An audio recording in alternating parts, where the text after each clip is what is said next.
irmão. Então, desejo boa sorte, que Deus o abençoe, uma boa palestra. Vamos receber o Paulo com a salva de palmas. Boa tarde a todos. Eu quero iniciar aqui com essa foto aqui bem emblemática, um policial em combate, que eu sou subtenente da Polícia Militar do Estado do Rio de Janeiro. Eu sou veterano, eu trabalhei 10 anos, eu fui de unidade de elite e depois eu senti a necessidade de estar me qualificando. E fui estudar, me especializar no direito militar, pós em direito civil e processo civil e especialista em segurança também pela MBA. Porque eu comecei a observar as violações que acontecem dentro das instituições militares. Porque dentro das instituições militares, a abordagem de direitos humanos é do militar com o cidadão.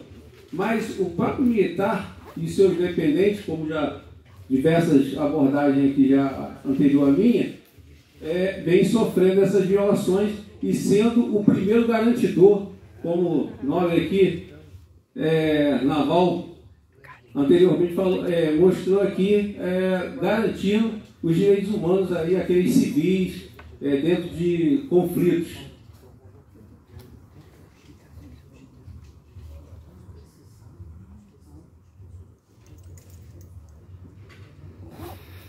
Eu gostaria de agradecer também, né, o presidente da Alerj, a cada participante, a cada irmão de farda do Rio de Janeiro, deste Brasil afora aí, o senhor Jorge Brito, que iniciou o Sindimil lá em Brasília, que atualmente está sob júdice, e foi encaminhado ofício para os órgãos para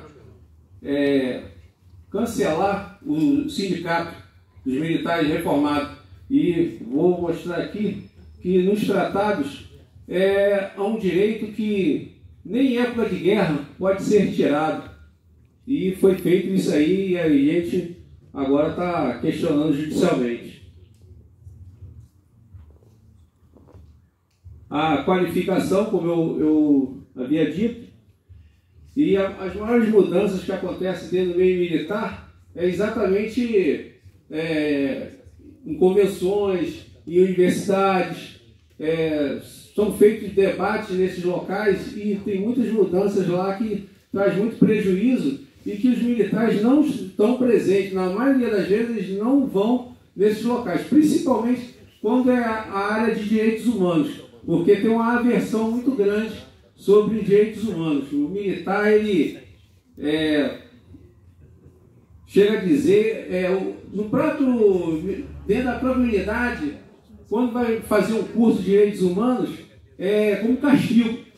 Eu mesmo, quando me mandaram primeira vez para fazer um curso, passei um período muito estressado, e aí me mandaram exatamente para fazer um curso de direitos humanos, lá em Copacabana. Para acalmar. Aí eu comecei a observar o ambiente, como é que era, e aí eu procurei me inteirar mais sobre o que é direitos humanos. Os principais mecanismos de proteção social, aí o doutor aqui já falou anteriormente, tem aqui o PIDESC, a Convenção sobre a Eliminação de todas as formas de discriminação contra a mulher, Declaração de Direitos Humanos, artigo 22, destaca todos têm direito à segurança social, artigo 25, menciona direito a um padrão de vida adequado e inclui previdência social sem discriminação. E a gente vem observando aí essa mudança, muita discriminação. Declaração Universal dos Direitos Humanos, os tratados de direitos humanos econômicos, sociais, Convenção contra a luta e discriminação no campo de ensino. Isso aqui também é outra observação que acontece dentro do meio militar, porque o ensino tem que ser um direito para todos, principalmente nas Forças Armadas. Na Polícia Militar, um subtenente, por exemplo, um sargento, ele pode fazer a prova, concorrer todos com o mesmo pé de igualdade. Todos dentro da graduação, ele tem direito, salvo se estiver respondendo por crime. Nas Forças Armadas, não. Nas Forças Armadas tem restrições. Às vezes, o militar, por ter uma punição, ele não faz determinado curso. Ele é limitado por causa disso. Então, está violando o tratado, porque não está dando o direito de igualdade para todos dentro da classe. Tratado de Direitos Civis e Políticos, Pacto Internacional dos Direitos Civis e Políticos. Esse tratado aí, a gente observa até PEC querendo restringir o direito político do militar. E aí tem que ser questionado isso aí também, porque querem fazer o militar de uma classe de quinta categoria, retornando lá aos tempos antigos.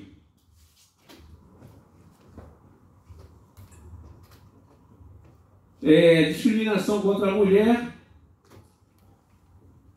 Os tratados relacionados à Previdência Social, como o Pacto Internacional sobre os Direitos Econômicos e Sociais,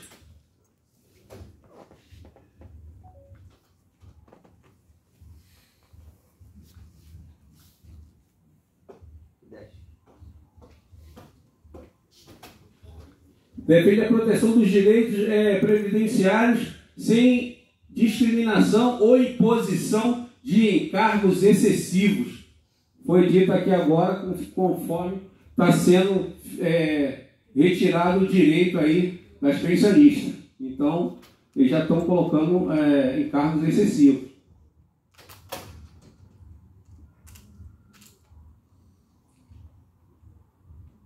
É um princípio, a não discriminação, defendido em tratados internacionais, garantindo que todos tenham acesso ao benefício previdenciário de maneira igualitária e sem preconceito.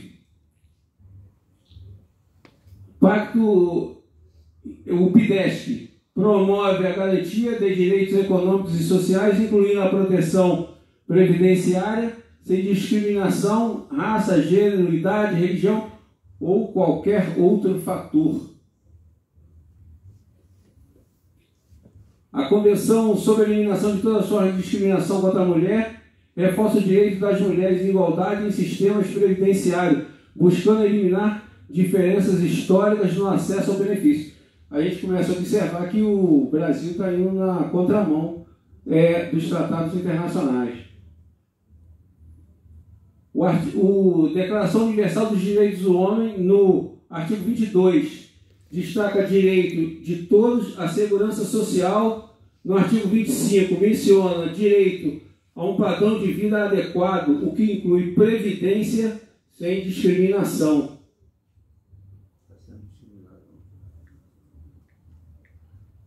O país que assina esse tratado e tem a obrigação de respeitar os direitos está no artigo 1º.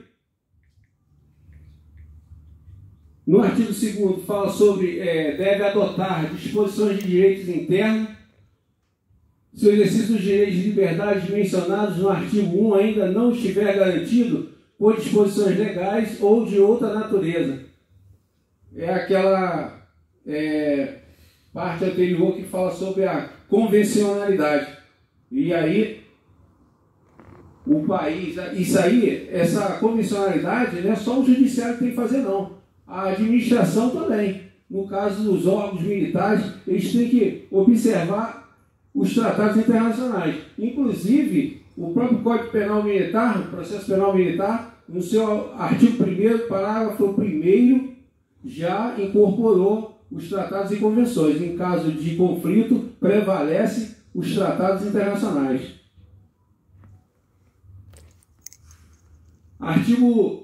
No artigo 27, suspensão de garantias. em caso de guerra, de perigo público ou de outra emergência que ameace a independência ou segurança do Estado parte. Essa é uma exceção que tem previsão legal no artigo 27. O item 2, a disposição precedente não autoriza a suspensão dos direitos determinados nos seguintes artigos: direito ao reconhecimento da personalidade jurídica, o que aconteceu lá em Brasília. Exato. Eles simplesmente pegaram e anularam o sindicato sem o devido processo legal. Isso aí é uma afronta ao Estado Democrático de Direito. Princípio da legalidade e da retroatividade. Acabou aqui de falar que eles estão até quem antes da lei, até quem já usava o hospital antes da lei, agora 13.954, também está sendo atingido. Proteção à família, o 23, direitos políticos, nem das garantias indispensáveis para a proteção de tais artigos. Direito político também, nem em caso de guerra. E tem a PEC 32, né? 2023, que eles querem restringir o direito político do militar. Não, tá ali, PEC 42, eu botei observação ali. Restringir o direito dos militares. Posso fazer uma intervenção aí sobre o direito dos militares aí na direitos políticos? Eu, no meu caso, eu me candidatei ao cargo eletivo em 2010. Quantos anos de... Eu já tinha 10 anos já estava estabilizado. Cumpri com todas as normas da resolução do TSE. E aí, para minha surpresa, tá? Eu sou do Exército, 2 semanas, um processo eleitoral homologado pelo TRE aqui do Rio de Janeiro, o comando do Exército, sem eu saber, sem ninguém saber, estava planejando minha transferência para Goiânia, no dia 8 de dezembro. Tá? E aí, o que eu fiz? Eu só fui saber dessa transferência justamente no dia 8 de dezembro. Então, quando o militar ele vai se candidatar, ele forma o Departamento Geral, em Brasília. Descompatibilização. Você fica 3 meses afastado da função, sendo que não é isso as Forças Armadas faz e comete. Coloca o camarada agregado. O camarada não pode ficar agregado até 90 dias. Ele é afastado. Tanto que atualmente as Forças Armadas afastam a pessoa até 90 dias ali para não ficar na situação de agregado. Porque se agregar, perderia até o soldo. Exatamente. Então eu cumpri esse prazo. Quando foi em dezembro, eu fui transferido para Goiânia. Sem eu pedir, sem nada. E aí eu consegui revogar. Eu consegui revogar 2 transferências. Eles me transferiram para Goiânia. Eu entrei com ato de reconsideração, ganhei. É uma história dessa aí. Aí eles falaram, não, tá tudo bem, você ganhou, vamos colocar você no Rio de Janeiro. Aí me colocaram na pior unidade. Aí eu entrei com recurso junto ao comandante do Exército, ganhei. Aí o comandante do Exército, e mesmo assim lá em Brasília, o que acontecia? O que aconteceu comigo? Eu não estava em lugar nenhum. Eu era do Exército, mas não servi em qualquer unidade, não fiquei no nível. Só foram resolver minha situação 2 anos após. Eu sofri perseguição política e tem como comprovar todos esses documentos. Eu tenho documento lá comprovando que eu fui perseguido durante 2 anos. E após isso, eu fiz a prova do Chacal, indeferindo 2 vezes a minha inscrição, sem motivo nenhum. Fui lá, recorri, ganhei, mostrei para ele, ó, tá errado. Passei na prova do Chacal. Aí fui pedir para fazer outros cursos militares. Não, você não pode. até recomendação do embaixador de Nassau, porque eu fiz um trabalho com o embaixador recomendou para ir para Washington, Estados Unidos. Até hoje, não fui para os Estados Unidos. Então, eu fui perseguido até no último dia da minha reserva. Eu fui embora do exército. Não, eu falei assim, ó, não quero discutir com ninguém aqui.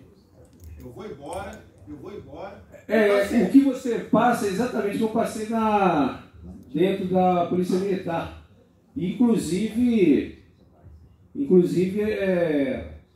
tentaram me punir por eu estar querendo estudar. Aquela parte ali, anteriormente, que eu falo do ensino, eu tentei fazer o mestrado na Escola Superior de Guerra e o coronel, ele simplesmente alegou que eu estava trazendo transtorno na administração, o subcomandante. Aí o comandante foi... ele foi e anulou aquele DRD que foi...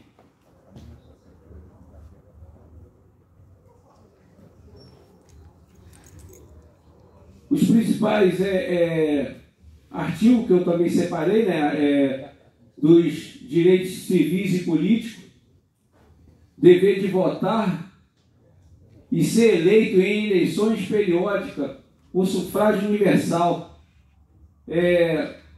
votar e ser votado. O Congresso quer que você só vote, mas você não pode ser votado. Voltar à década de 80. Não, você não podia votar. O artigo 5º Agora não.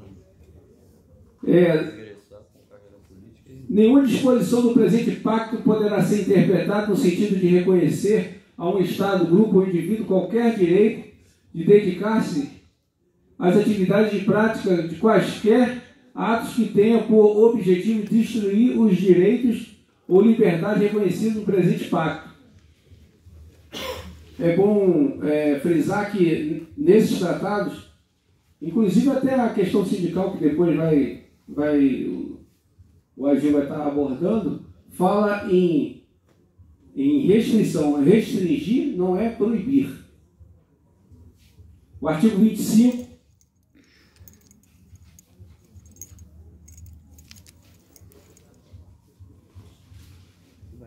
participar da condução dos assuntos públicos diretamente ou por meio de representantes livremente escolhidos. Esse caso aqui é importante, está todo mundo aqui unido, e a gente tem que manter aqui esse espírito de corpo e estar cobrando para a gente estar lá junto lá no Congresso lá com esses projetos de lei.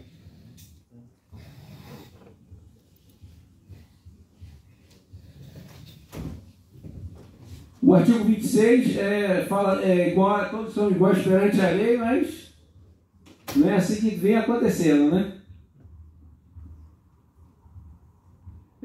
Uma outra coisa que eu acabei acrescentando aí também foi com a opinião. Está sendo votado agora o marco, e aí isso aí reflete, impacta diretamente no nosso meio militar, e tem os critérios no pacto que o Brasil assinou, e ali, ninguém poderá ser molestado por suas opiniões, e ali tem os critérios, tem que estar previsto em lei, não pode abrir espaço para discricionariedade, é o que acontece nos quartéis. Os comandantes, é meu poder discricionário. Você falou isso e aí ele entende que aquilo ali é uma afronta e aí vai lá e pune o militar. Está ali, tem que estar previsto em lei. São 4 limitações previstas em lei: respeito à reputação de terceiros, segurança nacional, ordem pública, ou da saúde, ou moral pública. Então, existem critérios bem definidos para fazer essa limitação quando a gente está fazendo essa... Estamos nos expressando, né? Porque dentro do militarismo eles querem punir por qualquer motivo. Já houve um militar que foi punido porque escreveu um livro falando das violações. Eu, em 2013, escrevi um artigo falando sobre as violações de direitos humanos dentro da administração pública da Polícia Militar. Publicou na revista Direito e Segurança Pública. Eu disponibilizei até no site lá do CINDMIL. Controle de convencionalidade, que já foi dito aqui, já tem aqui os artigos. Artigo 1º, artigo 2º, 8º e o 25 e o 19. São esses artigos aí que devemos também estar... o tempo é curto, não dá para dissecá-los mais detalhadamente. O comitê aqui sobre o... Aqui fala sobre a liberdade de expressão, o que já vem decidindo a Corte.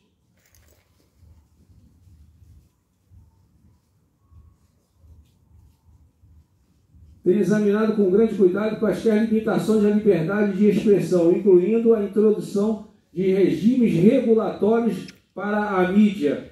É o que é bem recente aí que o STF agora está julgando. Os Estados demonstrassem de forma convincente a necessidade de medidas que impeçam e restringam o funcionamento de uma mídia livre e independente e têm se preocupado especialmente com restrições baseadas em conteúdo e restrições que possam inibir a expressão de opiniões e contribuam para o debate público e político. Isso aí já é o entendimento do comitê. Artigo 2º, controle de convencionalidade, os princípios dos direitos internacionais, Convenção de Viena, regras e tratados, e artigo 29, ratificado pela CIDH. Todos os poderes, os órgãos, todos os poderes ou órgãos dos Estados são obrigados, através de sua interpretação, a permitir, na forma principal, o exercício dos direitos reconhecido na Comissão Americana de Direitos Humanos e sempre à luz da jurisprudência da Corte Interamericana de Direitos Humanos. Estaria o site também disponibilizado.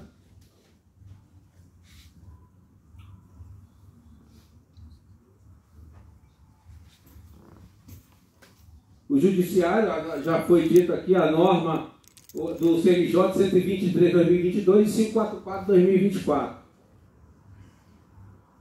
Jurisprudência, devemos também já começar nos processos utilizar essa jurisprudência da Corte, porque na realidade a Corte não é um recurso final. Para ser atendido lá na Corte, primeiro tem que passar pelo crivo aqui do Judiciário brasileiro. Só depois, caso tenha uma negativa, que a gente vai formalizar essa denúncia junto à Corte sobre essas violações de direito. Aqui são casos concretos que já aconteceram e nós devemos estar acrescentando aí as nossas petições.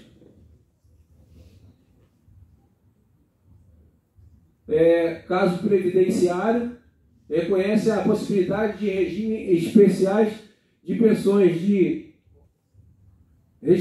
respeitados os direitos adquiridos e o princípio da segurança jurídica. Não está tendo princípio de segurança jurídica. Eles estão buscando entendimento, inclusive tirando direito de que já está aposentado há 20 anos. Está ali, mais um dispositivo que está previsto nos tratados.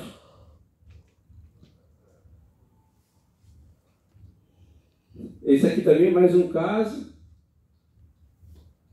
Aqui o Tribunal de Contas fundamentou que não é previdência dos militares, porque eles começam a fazer narrativas, igual foi dito aqui anteriormente, exatamente para isso, para poder depois retirar os direitos.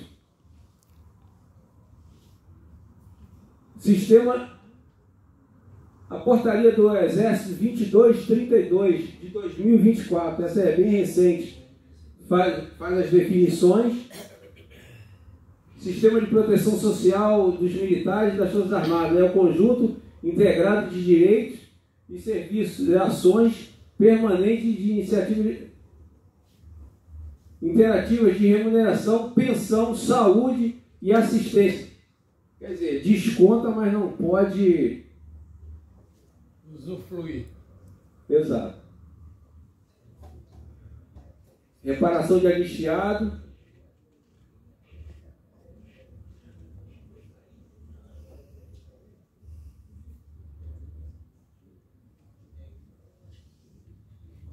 Impactos concretos sobre esses tratados. Impacto transformador do sistema interamericano no contexto latino-americano. A gente pode falar também da abertura constitucional, porque através desses tratados vem modificando a Constituição no sentido de acrescentar direitos sociais, não retirar. Já foi dito aqui também anteriormente. Um exemplo é a prisão do depositário fiel, que passou a ser ilegal, o artigo 5º, inciso 67, súmula 25 do STF. Então, esses tratados vêm causando isso aí, a abertura constitucional. Alguns chamam também de mutação constitucional. Desconstruindo narrativas. Começam a criar várias narrativas para tentar justificar violações de direitos humanos, tratados internacionais de direitos sociais e dano ao patrimônio do militar e pensionista, compelindo seus proventos para um empobrecimento forçado, ou seja, confiscando o salário com sucessivas reformas da Previdência. Em primeiro lugar, procuram desumanizar o militar, evidenciando apenas a figura do soldado. Desta forma, justificar as violações de direitos humanos praticadas pelas autoridades contra a classe militar. Utilizam como recurso uma política sem princípios, ética, que a política hoje deveria usar o compliance, não só nas instituições, mas na política também. Quanto ao manifesto, é uma sugestão, né? Divulgação ampla de que o militar, antes de tudo, é um ser humano, um trabalhador com regime diferenciado e que usa farda. É um servidor público, pois ingressa através de concurso público ou provas de título. Somente em 2019 passou a ter a figura do militar temporário. Agora, a lei 2019, que modificou isso, incluiu. Antes, a outra situação era o militar que entrava, serviço obrigatório e seguia. Que seja cumprido todos os tratados internacionais assinados e ratificados pelo Brasil e as cláusulas de proteção aos militares em situação de conflito interno e externo. E são os militares que saem daqui para ir lá fora para participação de sindicatos e representantes de associações junto às seguintes comissões: Comissão de Constituição e Justiça, CCJ, importantíssimo. Comissão de Direitos Humanos e Minorias. Comissão de Desenvolvimento Econômico, Indústria e Comércio, Políticas Econômicas. Comissão de Assuntos Sociais. Comissão de Trabalho, Administração e Serviço. É uma classe que não é ouvida. E eu deixo aqui esse último aqui, que o militar ele gosta muito de arma, né? Então eu botei essas duas frases aqui, ó. Negar as normas de direitos humanos e os tratados internacionais é como você ter uma arma e não saber manuseá-la. Quando o militar reproduz que direitos humanos é para bandido, além de estar dando uma arma carregada para seu oponente, ele sai para o combate com a sua arma apenas municiada. Obrigado.